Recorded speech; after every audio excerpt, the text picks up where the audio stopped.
تو وہ ناراض ہو گئے، وہ چلے گئے، اب آپ انہیں ڈھونڈتے رہیے، اب وہ کل نہیں آئیں گے۔ درد لیلا بھی وہی، قیس کا پہلو بھی وہی، نجد کے دشت و جبل میں رم آہو بھی وہی۔ یہ درد لیلا سے ایک مرتبہ پھر انہوں نے، جیسے بہت سارے شعراء نے کیا ہے کہ وہ اپنے جو عشق کی بات ہوتی ہے، ہجر کی بات ہوتی ہے، تنہائی کی بات ہوتی ہے، آہیں بھرنے کی بات ہوتی ہے، تو اس میں لیلا اور مجنوں کی مثال لے کر آ جاتے ہیں۔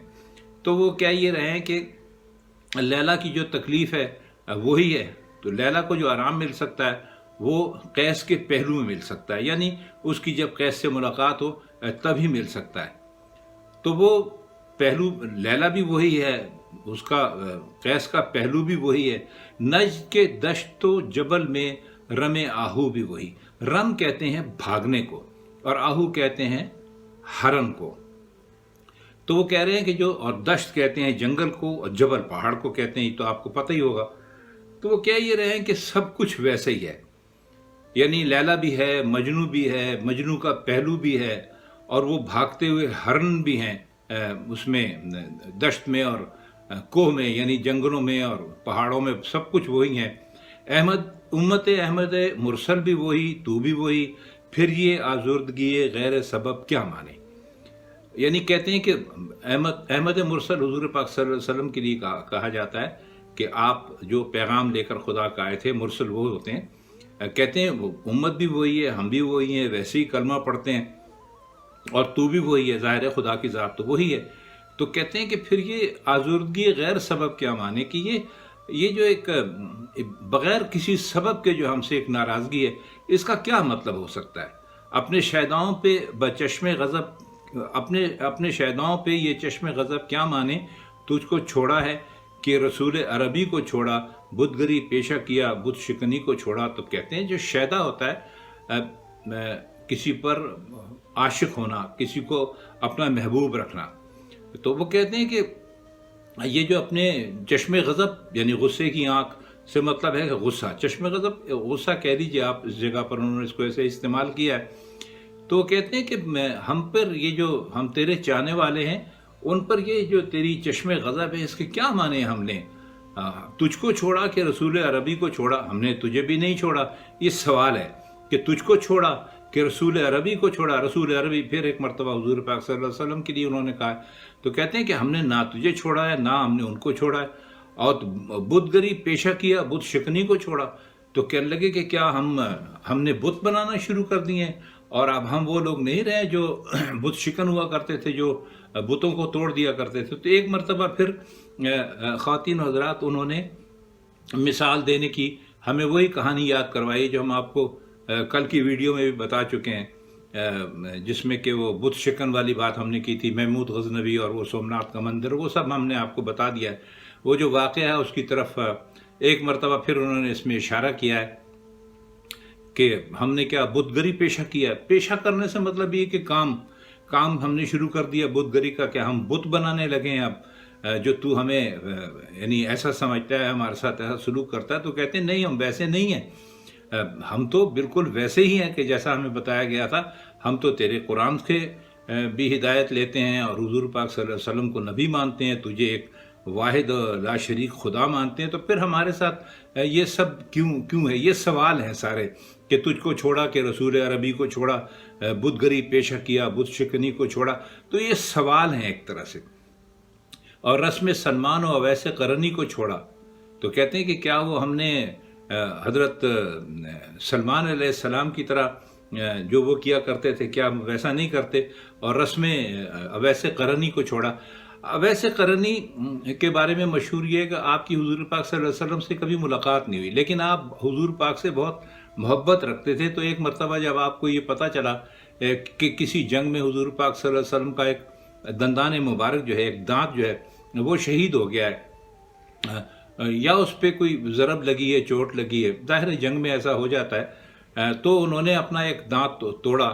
لیکن پھر خیال آیا کہ پتہ نہیں کون سا دانت، تو وہ ایک ایک کر کے اپنے دانت توڑتے گئے، حتیٰ کہ انہوں نے اپنے سارے دانت توڑ دیے۔ تو یہ اشارہ انہوں نے اسی واقعے کی طرف کیا ہے جو اس میں انہوں نے کہا ہے نا کہ ہم نے وہ رسم سے مطلب ہے وہ طریقہ یا دستور جو بھی تھا، اس کے بارے میں انہوں نے یہ بتانے کی کوشش کی ہے۔ آگ تکبیر کی سینوں میں دبی رکھتے ہیں، زندگی مثل بلال حبشی رکھتے ہیں۔ آگ تکبیر کی سینوں میں دبی رکھتے ہیں کہ مطلب یہ ہے کہ ہم اب بھی ہمارے سینوں میں وہی آگ جل رہی ہے جو تیری محبت نے جلائی ہے، تیری محبت ہی کی وجہ سے ہم زندہ ہیں۔ مطلب یہ ہے کہ ہم ویسے کی ویسے مسلمان ہیں اور ہماری زندگی بالکل ویسی ہے جیسے کہ حضرت بلال حبشی کی زندگی تھی۔ تو اب آپ کو یہ پورے واقعات سنانے کی ضرورت تو نہیں ہے، کیونکہ ظاہر ہے آپ کے علم میں ساری باتیں ہوں گی، چونکہ ہر مسلمان کے علم میں اس قسم کی جو حکایتیں ہوتی ہیں، روایتیں ہوتی ہیں، وہ ہر مسلمان جانتا ہے، تو ان کی الگ الگ تشریح کرنے کی ضرورت نہیں۔ اور عشق کی خیر وہ پہلی سی ادا بھی نہ سہی، زیادہ پیمائی تسلیم و رضا بھی نہ سہی۔ زیادہ کہتے ہیں راستے کو، اور ادا تو آپ جانتے ہیں کہ محبوب کے جو ناز و نخرے ہوتے ہیں یا ادا ہوتے ہیں یا اس کا انداز ہوتے ہیں، اس کو کہتے ہیں۔ تو کہتے ہیں کہ ٹھیک ہے، تسلیم و رضا کہتے ہیں اللہ کے راستے پر چلنے کو، کم از کم انہوں نے تو یہاں پر یہی بتایا۔ شعراء نے دوسرے معنوں میں بھی استعمال کیا، لیکن کہتے اس کو یہی ہیں۔ اور زیادہ ہم نے آپ کو بتایا کہ زیادہ پیمائی کا مطلب ہے کہ اس راستے پہ چلنا، تسلیم و رضا بھی نہ رہی، تسلیم مان لینا اور رضا مرضی، یہ بھی آپ کو پتہ ہے، اور پابندی آئین وفا بھی نہ سہی۔ وہ کہتے ہیں کہ جی یہ ٹھیک ہے کہ ہم وہ ویسا جو آئین وفا تھا تیرے ساتھ، جو ہم نے وفا کرنے کی جو تیرے ساتھ وعدے کیے تھے، ٹھیک ہے وہ ہم نے نہیں پورے کیے، لیکن کہتے ہیں کہ کبھی ہم سے کبھی غیروں سے شناسائی ہے، بات کہنے کی نہیں، تو بھی تو ہر جائیے۔ اب یہاں انہوں نے پھر ایک مرتبہ ہم آپ سے یہ کہیں گے کہ اور زیادہ تو نہیں، لیکن وہی معاشی حالات کے بارے میں مسلمانوں کی اس وقت جو تھے 1908 کے لگ بھگ، ان کے بارے میں انہوں نے بات کی ہے کہ بھائی تو کبھی تو ہمارا ہو جاتا ہے اور کبھی تو غیروں کا ہو جاتا ہے، یہ کہنے کی بات تو نہیں ہے، لیکن تو ہر جائی ہے۔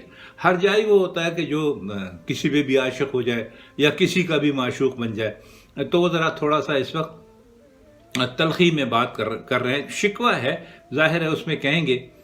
تو کہتے ہیں سر فراں پہ کیا دین کو کامل تو نے، ایک اشارے میں ہزاروں کے لیے دل تو نے۔ سر فراں، اصل میں فاران ایک پہاڑ ہے، کہتے ہیں کہ وہ پہاڑ ہے جس پر حضور پاک صلی اللہ علیہ وسلم نے اپنا آخری خطبہ جو تھا وہ دیا تھا، اور یہ فرمایا تھا کہ آج اللہ پاک کا جو دین ہے وہ مکمل ہو گیا ہے۔ تو یہ اسی واقعے کی طرف اشارہ ہے۔ تو یہ کہتے ہیں کہ اشاروں میں ہزاروں کے لیے دل تو نے کا مطلب یہ کہ تو نے جب اپنے مذہب کی بات کی تو ایسے ہی ہے کہ جیسے کسی محبوب نے ایک اشارہ کیا اور ہزاروں لاکھوں لوگ اس کو اشارے پہ اس کو دل دے دیں۔ آتش اندوز کیا عشق کا حاصل تو نے، پھونک دی گرمی رخسار سے محفل تو نے۔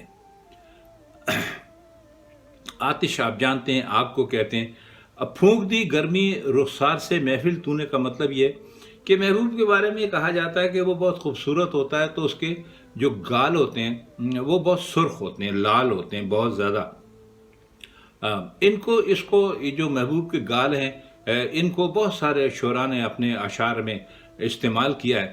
تو وہ ایسے استعمال کر رہے ہیں کہ وہ کہتے ہیں کہ بھائی تو ہمارا ایسا محبوب ہے کہ جو محفل میں آیا تو اس کے جو رخسار تھے ان کی سرخی دے کر محفل جو تھی وہ پوری پھونکی گئی۔ پھونکنے سے مطلب ہے یہاں پر جلا دیا، جلانا۔ تو یعنی پھونک دی گرمی رخسار سے محفل تو نے کا مطلب یہ ہے کہ تیرے جو گالوں کی سرخی تھی اس سے پوری محفل جل گئی۔ آج کیوں سینے ہمارے شرر آباد نہیں، ہم وہی سوختہ ساما ہیں تجھے یاد نہیں۔ شرر کہتے ہیں چنگاری کو۔ تو وہ کہہ رہے ہیں کہ آج مسلمانوں کے اندر وہ ان کے دلوں میں وہ چنگاری نہیں ہے، وہ آگ نہیں ہے، وہ جوش نہیں ہے۔ کیوں ایسا کیوں ہے؟ یعنی اس کی بھی ذمہ داری وہ اللہ میاں پہ ڈال رہے ہیں کہ تو اگر چاہتا تو ایسا ہو سکتا تھا، لیکن تو نے چاہا ہی نہیں، تو آج کیوں سینے ہمارے شرر آباد نہیں۔ مطلب یہ کہتے ہیں کہ ہم وہی سوختہ سما ہے تجھے یاد نہیں۔ سوختہ سما یعنی مصیبت زدہ پریشان حال، اس کے لیے کہا ہے۔ تھوڑا سا طنزاً بھی کچھ انہوں نے استعمال کیا ہے کہ جی ہم وہی بیچارے اور نادار لوگ ہیں جو اب برباد ہو چکے ہیں، بالکل ہی ختم ہو چکے ہیں، تو تجھے کچھ بھی یاد نہیں ہے۔ وادی نجد میں وہ شور سلاسل نہ رہا، قیس دیوانہ نظارہ محمل نہ رہا۔ اب اس کو تھوڑا سا سمجھنے کی کوشش کیجیے گا۔ وادی نجد تو وہ علاقہ ہے، نجد کا وہ علاقہ ہے کہ جہاں پر کہتے ہیں کہ لیلا مجنوں کی داستان نے جنم لیا تھا۔ اور شور سلاسل کہتے ہیں زنجیروں کو۔ تو کہتے ہیں کہ جب جو تھا یہ قیس لیلا کے عشق میں بالکل دیوانہ ہو گیا تو اس کو زنجیریں پہنا دی گئی تھیں، وہ زنجیروں سمیت ہی صحرا میں بھاگ گیا۔ تو ظاہر ہے جب وہ ادھر ادھر چلتا تھا تو وہ زنجیریں آپس میں ٹکراتی تھیں اور ان سے شور پیدا ہوتا تھا، تو اس کو انہوں نے شور سلاسل کہا ہے، یعنی زنجیروں کے آپس میں ٹکرانے کی آواز کو شور سلاسل انہوں نے کہا ہے۔ اور قیس دیوانہ نظارہ محمل نہ رہا، کہنے لگے اب قیس کو بھی کیا ہو گیا کہ وہ جو ہے وہ تو لیلا کا جو محمل ہوتا تھا، محمل ایک پردہ کسی سواری کے اوپر رکھا جاتا تھا، چوکور ہوتا تھا جس کے اندر خواتین بیٹھتی تھیں، اور وہ تو لیلا ظاہر ہے کہ وہ پردہ ہوتا تھا، اس کے سارے پردے گرے ہوئے ہوتے تھے۔ تو قیس صرف اس محمل کو دیکھ کر اس کے دل کو سکون آتا تھا کہ بھئی اس کے اندر میری لیلا بیٹھی ہوئی ہے۔ تو کہتا ہے کہ وہ دیوانہ نہیں ہے، یعنی اب اس کی وہ دیوانگی نہیں ہے کہ صرف محمل کو ہی دیکھ لے، یعنی وہ ایک طرح سے ہوش میں آنے والے آدمی کی طرح نظر آنے لگا ہے ہمیں۔ ان کے کہنے کا مطلب یہ ہے کہ وہ جو نہیں ہونا چاہیے تھا وہ ہو رہا ہے، یعنی کہ جیسے کہ ظاہر ہے کہ اگر قیس کو پتہ چلے کہ بھئی یہ محمل ہے سواری پہ اور یہ سواری جا رہی ہے، مثلا اونٹ جا رہا ہے یا گھوڑا جا رہا ہے اور اس میں لیلا بیٹھی ہوئی ہے، تو وہ صرف اس کو دیکھنے کے لیے اس کے پیچھے بھاگنے لگتا تھا۔ تو وہ کہتے ہیں اب وہ اس کے دل میں وہ شوق ہی نہیں ہے۔ تو اس کا مطلب یہ ہے کہ جو ممکن باتیں تھیں، ناممکن باتیں تھیں، وہ ممکن ہوتی چلی جا رہی ہیں۔ حوصلے وہ نہ رہے، ہم نہ رہے، دل نہ رہا، گھر یہ اجڑا ہے کہ تو رونق محفل نہ رہا۔ معذرت چاہتا ہوں۔ تو وہ کہہ یہ رہے ہیں کہ تو حوصلے ہی نہیں ہیں، نہ وہ دل ہے، اور شاید نہ وہ ہم ہیں، گھر یہ اجڑا ہے کہ تو رونق محفل نہ رہا۔ اس کا مطلب یہ ہے کہ اب تیرے گھر سے ان کی مراد دل ہے، یا مسلمانوں کی جمعیت کو کہہ لیجئے کہ بھائی تیری جب تک رونق تھی، تو جب تک اس رونق کا سبب تھا، اس وقت تک تو بہت ہی یہاں پر ہر قسم کے سہولتیں اور ہر قسم کی ایک اچھائیاں اور رونقیں لگی ہوئی تھیں، لیکن جب تو ہی نہیں ہے تو ہم کیا کر سکتے ہیں، ہم کچھ بھی نہیں یہاں پر۔ بے حجاب بادہ کش غیر ہیں گلشن میں لبے جو بیٹھے، سنتے ہیں جام بکف نغمائے کو کو بیٹھے۔ اب اس میں ایک دو الفاظ کے معنی سمجھ لیجیے۔ بادہ کش کہتے ہیں شراب پینے والوں کو، اور لبے جو کہتے ہیں پانی کے کنارے کو، اور گلشن کہتے ہیں باغ کو۔ تو وہ کہتے ہیں کہ جو بادہ کش ہیں، شراب پینے والے ہیں، پہلے ہم اس کے آپ کو ذرا لغوی معنی کر دیں، اس کے بعد ہم اس کی تشریح میں جاتے ہیں۔ تو کہتے ہیں جو بادہ کش ہیں وہ غیر لوگ ہیں، اور وہ گلشن میں آ کے پانی کے کنارے بیٹھ گئے۔ اصل میں کہا یہ جاتا ہے کہ جو شراب پینے کا جو ایک ماحول ہوتا ہے، تو اس میں یہ ہوتا ہے کہ بے باغ ہو اور پانی بہ رہا ہو وہاں پر، اور ایک اچھا موسم ہو، ٹھنڈی ہوا چل رہی ہو، وغیرہ وغیرہ جو بھی ہے، اور بلبلیں گا رہی ہوں، یعنی پرندے گا رہے ہوں، یعنی ایک بہت ہی خوشگوار اور بہت ہی خوبصورت اور بہت ہی رومانی قسم کا ماحول بنا ہوا ہو۔ تو وہ کہتے ہیں کہ جی آج تو ہم تو نہیں ہیں وہاں پر، شراب پینے والے جو ہیں وہ تو غیر لوگ ہیں، وہ باغوں کے اندر بیٹھے ہوئے ہیں، پانی کے کنارے بیٹھے ہیں، اور کو کو کے نغمے پرندے گا رہے ہیں، اور ان کے ہاتھ میں جام ہے۔ تو وہ جام بکف مطلب یہ کہ ان کے ہاتھ میں، اور وہ بلبلوں کے نغمے سن رہے ہیں۔ دور ہنگامہ گلزار سے یکسو بیٹھے، تیرے دیوانے بھی ہیں منتظر ہو بیٹھے۔ ہنگامہ گلزار کا مطلب یہ ہے کہ دنیا کے جو ہنگامے ہیں ان سے دور، یکسو کا مطلب ہے کہ ایک طرف ہو کے وہ بیٹھے ہوئے ہیں، اور تیرے دیوانے بھی ہیں منتظر ہو بیٹھے۔ کہتے ہیں ہم جو تیرے دیوانے ہیں، وہ ہو اصل میں ایک نعرہ ہوتا ہے جو اکثر و بیشتر تو صوفیہ لگاتے ہیں، اللہ ہو جیسے کہ بھئی، تو وہ اسی کی طرف ان کا اشارہ ہے کہ ہم بھی انتظار کر رہے ہیں کہ وہ نعرہ تیری طرف سے لگے، اور اس کے بعد ہم ایک مرتبہ پھر اپنا جو پرانا وقت ہے وہ ہم پالیں۔ اپنے پروانوں کو پھر ذوق خود افروزی دے، برق دیرینہ کو فرمان جگر سوزی دے۔ ذوق کا مطلب ہوتا ہے شوق، اور خود افروزی کا مطلب ہوتا ہے اپنے آپ کو جلانا۔ افروز کہتے ہیں جلانے کو۔ خود افروزی کا مطلب ہے کہ خود کو نمایاں کرنے کا ہمیں پھر ایک مرتبہ وہ شوق عطا کر دے، یعنی جیسے پروانہ ہوتا ہے نا، اس کو شوق ہوتا ہے، وہ شمع پہ جاتا ہے، جل جاتا ہے۔ تو کہتے ہیں کہ ہمیں بھی ایک مرتبہ پھر جو توحید کی شمع ہے، جیسے اگلے وقتوں کے مسلمان ہوتے تھے، تو اس پر پھر ہمیں ایک مرتبہ جلنے کا ذوق اور شوق ادا کر دے۔ یہ اللہ تعالیٰ سے وہ کہہ رہے ہیں۔ اور برق دیرینہ کو فرمان جگر سوزی دے۔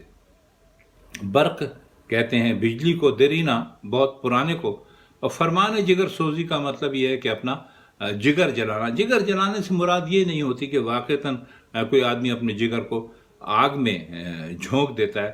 وہ غم اور پریشانی اور فکر اور عشق، اس کے اندر کہتے ہیں کہ جو جگر ہے وہ پگھلنا شروع ہو جاتا ہے، تو وہ اس کی طرف انہوں نے اشارہ کیا ہے۔ قوم آوارہ انا تاب ہے پھر سوئے حجاز، لے اڑا بلبلے بے پر کو مذاق پرواز۔ اب اس میں دو تین باتیں سمجھنے کی ہیں۔ قوم آوارہ کا مطلب یہ کہ یہ وہ قوم ہے کہ جس کے سامنے کوئی منزل نہیں ہے، اور انا کہتے ہیں لگام کو، جیسے گھوڑے کی لگام ہوتی ہے، آپ نے سنا ہوگا، تو اس کو کہتے ہیں انا۔ اور انا تاب کہتے ہیں وہ گھوڑا جو اشارے پر چلتا ہو، اس گھوڑے کو انعطاف کہتے ہیں۔ تو کہتے ہیں کہ جو قوم ہے اس کو ایک اشارے کی ضرورت ہے کہ وہ ایک مرتبہ پھر حجاز کی طرف چلنے لگے۔ دیکھیے کل بھی ہم نے آپ کو بتایا تھا کہ حجاز کے حجازی سے مراد صرف عرب کے رہنے والے لوگ نہیں ہیں، یا وہ عرب کا وہ خطہ نہیں ہے جس کو حجاز کہتے ہیں۔ اس سے مراد جو ہے وہ مسلمان ہیں اور خانہ کعبہ ہے، یعنی جو مرکز ہے اسلام کا، تو اس کو انہوں نے اپنے شعر میں اس کا استعمال کیا ہے۔ اور لے اڑا بلبلے بے پر کو مذاق پرواز۔ مذاق کہتے ہیں شوق کو، مذاق پرواز کا مطلب ہے اڑنے کا شوق۔ اور مضطرب باغ کے ہر غنچے میں ہے بوئے نیاز، تو ذرا چھیڑ تو دے تشنائے مضراب ہے ساز۔ اچھا، یہ کہہ یہ رہے ہیں کہ بوئے نیاز کا مطلب یہ ہے محبت کی خوشبو۔ مضطرب باغ کے ہر غنچے میں ہے بوئے نیاز، وہ کہتے ہیں کہ جو باغ ہے اس کے ہر پھول میں ایسی خوشبو ہے جو باہر نکلنے کے لیے بیتاب ہے۔ جیسے انہوں نے پہلے کہا تھا نا کہ آگ تکبیر کے سینوں میں دبی رکھتے ہیں، تو ان کا کہنے کا مطلب ہے کہ اگر ہمیں ذرا سا موقع مل جائے تو ہم ویسے ہی پہلے دور کے مسلمان بن کے آپ کو دکھا دیتے ہیں۔ تو ذرا چھیڑ تو دے تشنائے مضراب ہے ساز۔ یہ جو ساز ہوتے ہیں خاص طور پہ جو ان میں تار استعمال ہوتے ہیں، آپ نے دیکھا ہوگا کہ ان کو ایک چونکہ انگلیوں سے تو بہت زیادہ ان کو نہیں بجایا جا سکتا، اس سے انگلی زخمی ہونے کا ڈر ہوتا ہے، تو ایک چھوٹا سا تار ہوتا ہے سمجھ لیجئے، جو انگلی پر بھی پہن لیا جاتا ہے، تو اس کو مضراب کہتے ہیں۔ تو اس سے ان تاروں کو وہ چھیڑتے ہیں تو اس سے ہاتھ جو ہے نا وہ محفوظ رہتا ہے، تو اس کو مضراب کہتے ہیں۔ تو وہ کہتے ہیں کہ ساز جو ہے تشنہ مضراب، یعنی اس کو پیاس ہے، اس بات کی پیاس ہے، مطلب یہ کہ ساز بالکل تیار پڑا ہوا ہے، اس کو صرف مضراب سے چھیڑنے کی ضرورت ہے۔ جب یہ مضراب سے چھڑ جائے گا تو اس کے اندر سے وہی خوبصورت نغمے نکلنے لگیں گے۔ نغمے بیتاب ہیں تاروں سے نکلنے کے لیے، طور مستر ہے اسی آگ میں جلنے کے لیے۔ تو یہ تو بہت صاف ہے جو کچھ وہ کہنا چاہتے ہیں۔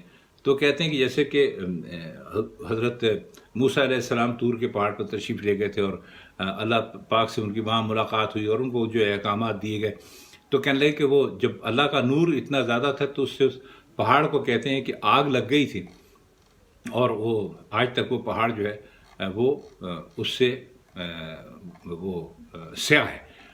تو وہی کہتے ہیں کہ ہمیں مشکلیں امت مرحوم کی آساں کر دے، مور بے مایا کو ہم دوش سلیماں کر دے۔ امت مرحوم سے ان کے مطلب یہ ہے کہ مسلمانوں کی جو عروج ہے وہ ختم ہو چکا ہے، تو یہ ایسی ہو گئی امت کی جیسے مر گئی ہو۔ مرحوم آپ جانتے ہیں کہ مرے ہوئے کو کہتے ہیں، اور مور کہتے ہیں چونٹی کو، بے مایا کہتے ہیں جس کی کوئی قدر و قیمت نہ ہو، ہم دوش سلیماں کر دے۔ ہم دوش کہتے ہیں ساتھ چلنے والا، مطلب برابری کرنے والا۔ تو وہی کہتے ہیں کہ حضرت سلمان علیہ السلام کی انہوں نے مثال اسی دی ہے کہ ہم اور آپ سبھی جانتے ہیں کہ حضرت سلمان علیہ السلام کو اللہ تعالیٰ نے اپنے فضل و کرم سے بہت طاقتیں دی تھیں، ہوا پر بھی ان کی حکمرانی تھی، جنوں پر بھی ان کی حکمرانی تھی، اور وہ ایک بے حد طاقتور بادشاہ اور پیغمبر گزرے ہیں۔ تو اس کی طرف اشارہ کر رہے ہیں کہ ایک چیونٹی جو ہے اگر تو چاہے تو وہ حضرت سلمان علیہ السلام کی برابری بھی کر سکتی ہے، جن سے نایاب محبت کو پھر ارزاں کر دے، ہند کے دیر نشینوں کو مسلمان کر دے۔ اب اس میں سمجھیے جنس چیز کوئی بھی، جن سے نایاب وہ چیز جو نہ ملتی ہو۔ ارزاں کہتے ہیں سستا کرنے کو، اور ہند کے دیر کہتے ہیں مندر کو، یعنی کوئی ایسی جگہ جہاں پر بت رکھے ہوئے ہوں، جہاں پر مسلمان ظاہر عبادت نہیں کر سکتے، مندر میں جہاں پر غیر مسلم اپنے عقیدے کے مطابق اپنے دیوی دیوتاؤں کی عبادت کرتے ہیں، اس کو دیر کہتے ہیں۔ اور دیر نشین یعنی وہ لوگ جو مندروں میں بیٹھے ہوئے ہیں، مطلب کہ غیر مسلم ہیں۔ اب انہوں نے ہند کے دیر نشی کیوں کہا؟ اس لیے کہ یہ نظم اس وقت کہی گئی جب پاکستان کا تو سوال نہیں تھا، نہ بنگلہ دیش تھا، اور سارا ہندوستان ایک تھا۔ تو وہ اس لیے کہہ رہے ہیں کہ جو ہند کے جو دیر نشی ہیں ان کو مسلمان کر دے۔ مسلمان سے مطلب یہ ہے کہ دیر اصل میں اس لیے کہا گیا ہے کہ ہندوستان پورا ظاہر ہے کہ اکثریت ہندوؤں کی تھی، تو ہندوستان کا ذکر آتے ہی سب سے پہلے ہندوؤں کا ہی ذہن میں خیال آیا کرتا تھا، تو انہوں نے اسی کو یعنی اس وقت انہوں نے اسی کی بات کی تھی۔ اچھا، کہتے ہیں بوئے گل لے گئی بیرون چمن راز چمن، کیا قیامت ہے کہ خود پھول ہیں غماز چمن۔ یہ بہت ہی خوبصورت انہوں نے بات کی ہے کہ کہتے ہیں کہ جو خوشبو جو تھی پھولوں کی وہ چمن کے جو راز تھے وہ چمن سے باہر لے گئی، اور کیا قیامت ہے کہ خود پھول ہیں غماز چمن۔ جو کہتے ہیں کہ کیا افسوس کی بات ہے کہ جو پھول ہیں وہ خود ہی اس کے راز کھولے دے رہے ہیں۔ اور عہد گل ختم ہوا ٹوٹ گیا ساز چمن، اڑ گئے ڈالیوں سے زمزمہ پرواز چمن۔ عہد گل ختم ہوا کا مطلب یہ کہ پھولوں کی بادشاہت ختم ہو گئی، سے ان کی مراد ہے کہ مسلمانوں کی بادشاہت جو ہے نا وہ ختم ہو گئی۔ ظاہر ہے کہ نظم اس وقت کہی گئی کہ جب 1857 کے جو انقلاب کی کوشش کی تھی ہندوؤں مسلمانوں سب نے، تو وہ ناکام ہو گئی تھی، اور بہادر شاہ ظفر کو انگریز پکڑ کے لے گئے تھے، اور انہوں نے ہندوستان کی ساری مسلمان ریاستیں بھی ختم کر دی تھیں، اس معنوں میں کہ وہ اس کے اوپر انہی کا ایک طرح سے کیا انہی کا حکم چلا کرتا تھا۔ تو وہ کہتے ہیں کہ ایک بلبل کہ ہے میوے ترنم اب تک، اس کے سینے میں ہے نغموں کا تلاطم اب تک۔ ایک بلبل ہے کا مطلب یہ وہ اپنے آپ کو کہہ رہے ہیں، یعنی شاعر جو ہے نا اپنی مثال دے رہا ہے کہ بھائی محو ترنم ہے، یعنی گا رہی ہے، مطلب یہ کہ میں ابھی شاعری ابھی تک کر رہا ہوں، اور شاعری کے ذریعے سے میں مسلمانوں کو جگانے کی کوشش کر رہا ہوں۔ قمریاں شاخ صنوبر سے گریزاں بھی ہوئیں، پتیاں پھول کی جھڑ جھڑ کے پریشاں بھی ہوئیں۔ شاخ صنوبر کے درخت کی شاخ، اور قمری کہتے ہیں ایک پرندے کو جو گانے والا پرندہ ہوتا ہے، اس کے بارے میں بات کر رہے ہیں۔ وہ پرانی روشیں باغ کی ویراں بھی ہوئیں، قید موسم ہے ڈالیاں پیرانے برق سے اریاں بھی ہوئیں۔ اب اس میں کوئی ایسے خاص الفاظ نہیں ہیں کہ جن کے ہم آپ کے سامنے معنی کر سکیں، تو اب ہم یہی کوشش کریں گے کہ جو طویل نظم ہے کافی ساری، کہ اس میں